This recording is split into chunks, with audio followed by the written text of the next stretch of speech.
กรณีที่ทอมแอนดรูผู้รายงานพิเศษสหประชาชาติด้านสถานการณ์สิทธิมนุษยชนในเมียนมาตรวจสอบเพื่อหาคำตอบว่ารัฐบาลเมียนมายังสามารถจัดซื้ออาวุธได้อย่างไรด้วยการเปลี่ยนให้ผู้บริการทางการเงินและยุทธภัณฑ์เนื่องจากผู้ให้บริการเดิมถูกปิดกั้นด้วยมาตรการคว่ำบาตรจากสหรัฐสหภาพยุโรปและอีกหลายประเทศก่อนได้ข้อสรุปว่าเป็นบริษัทหลายแห่งในไทยที่เข้ามารับช่วงต่อหลังจากบริษัทสิงคโปร์ถอนการทำธุรกิจกับรัฐบาลทหารเมียนมารายงานที่นำเสนอต่อคณะสิทธิมนุษยชนแห่งสหประชาชาติในชื่อการธนาคารเพื่อการค้าความตายธนาคารและรัฐบาลช่วยรัฐบาลทหารเมียนมาได้อย่างไร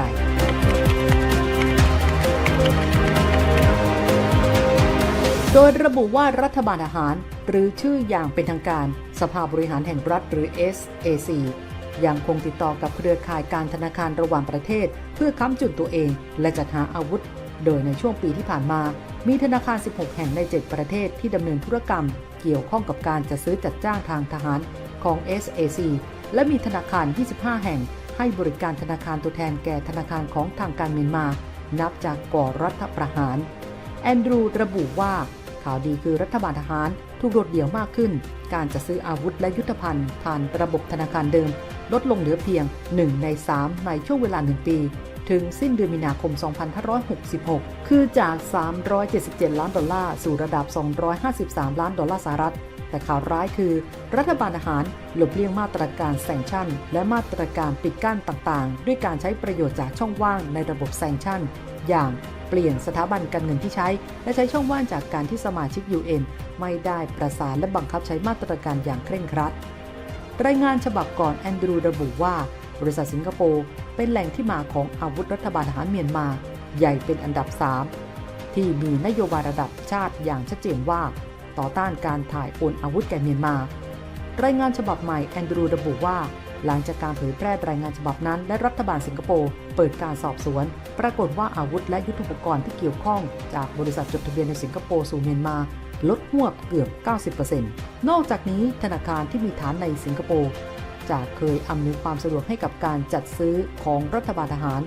ผ่านระบบธนาคารอย่างเป็นทางการในปีการเงิน 2565 กว่า 70%สัดส่วนนี้ลดลงเหลือไม่ถึง 20% ในปีการเงิน 2566 ขณะที่การส่งออกจากบริษัทจดทะเบียนในไทยปีการเงิน 2565 ถึง 2566 เพิ่มขึ้นกว่าเท่าตัวจาก 60 ล้านดอลลาร์เป็นเกือบ 130 ล้านดอลลาร์รายงานระบุด้วยว่าการจัดซื้อจำนวนมากที่เคยทำผ่านทางบริษัทในสิงคโปร์รวมถึงอะไหล่เฮลิคอปเตอร์ MI-17 และ MI-35 ที่ใช้โจมตีทางอากาศต่อเป้าหมายพลเรือนปัจจุบันแหล่งที่มาคือประเทศไทยธนาคารไทยมีบทบาทสำคัญในการอำนวยความสะดวกธุรกิจข้ามชาติให้กับกองทัพเมียนมาเช่นธนาคารไทยพาณิชย์ที่เคยทำธุรกรรมเกี่ยวกับการจัดซื้อให้กองทัพเมียนมาในปีการเงิน 2565 กว่า 5 ล้านดอลลาร์แต่ในปีการเงิน 2566 เพิ่มเป็นกว่า 100 ดอลลาร์รายงานยังให้ตัวเลขความสูญเสียจากความไม่สงบในเมียนมานับจากรัฐประหารด้วยว่ามีพลเรือนเสียชีวิตกว่า 5,000 คนพลัดถิ่น 3 ล้านคนและมีนักโทษการเมืองกว่า 20,000 คนขณะที่รัฐบาลทหารสามารถเข้าถึงบริการการเงินได้อย่างที่ต้องการเพื่อเดินหน้าละเมิดสิทธิมนุษยชนด้วยการพึ่งพาสถาบันการเงินที่พร้อมจะทำธุรกิจกับธนาคารภายใต้การควบคุมของรัฐบาลทหารแอนดรูระบุว่าธนาคารต่างประเทศที่อำนวยความสะดวกทำธุรกรรมให้กับธนาคารของทางการเมียนมามีความเสี่ยงที่จะช่วยขยายขีดความสามารถให้กับกองทัพโจมตีพลเรือนต่อไป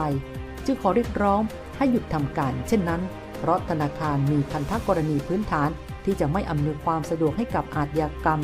รวมถึงอาชญากรรมสงครามและอาชญากรรมต่อมนุษยชาติล่าสุดธนาคารไทยพาณิชย์ได้ออกแถลงการชี้แจงว่าปัจจุบันธนาคารไทยพาณิชย์ให้บริการธุรกรรมระหว่างประเทศโดยมีวัตถุประสงค์เพื่อสนับสนุนธุรกิจของลูกค้าไทยที่ต้องชำระค่าสินค้าอุปโภคบริโภคและบริการไปยังประเทศเมียนมา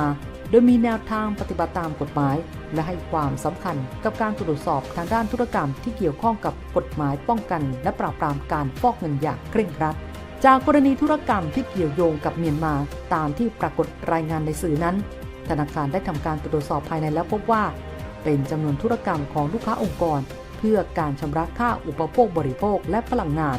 ซึ่งเป็นเรื่องปกติที่ทางธุรกิจและไม่มีส่วนเกี่ยวข้องใดๆกับการค้าอาวุธตามที่ปรากฏเป็นข่าวอีกทั้งเป็นมูลค่าธุรกรรมปกติไม่ได้เพิ่มขึ้นอย่างมีนัยสำคัญเมื่อเทียบกับปีที่ผ่านมาทั้งนี้ธนาคารมีการทำ due diligence ตรวจสอบความถูกต้องและรายงานการทำธุรกรรมกับหน่วยงานที่เกี่ยวข้องก่อนการทำธุรกรรมทุกรายการธนาคารขอยืนยันแนวทางการดำเนินงานตามกฎหมายป้องกันการฟอกเงินที่เกี่ยวข้องอย่างเคร่งครัดและเป็นไปโดยหลักธรรมาภิบาลด้วยความโปร่งใสบนพื้นฐานของความยั่งยืน